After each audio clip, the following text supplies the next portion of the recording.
లక్ష్మీదేవి ధ్యాన శ్లోకం. వందే పద్మాకరాం ప్రసన్నవదనాం సౌభాగ్యదాం హస్తాభ్యాం అభయప్రదాం మణిగణైర్నానావిధై విభూషితాం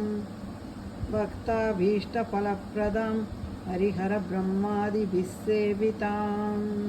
పార్శ్వే పంకజశంఖపద్మనిధిభిः युक्तां सदा शक्तिभिः सरसिजनयने सरोजहस्ते धवलतलां गन्धमाल्यशोभे भगवति हरिवल्लभे मनोज्ञे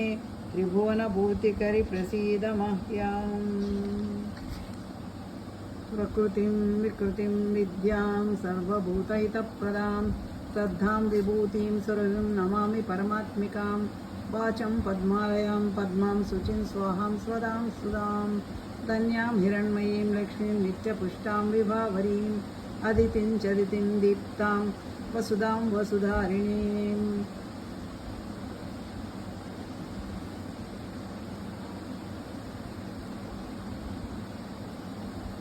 नमामि कमलां कान्तां क्षमां क्षीरोदसम्भवाम् अनुग्रहप्रदां बुद्धिम् अनगां हरिवल्लभाम् अशोकाम् अमृतां दीप्तां लोकशोकविनाशिनीं नमामि धर्मनिलयां करुणां लोकमातरं पद्मप्रियां पद्महस्तां पद्माक्षीं पद्मसुन्दरीं पद्मोद्भवं पद्ममुखीं पद्मनाभप्रियां रमां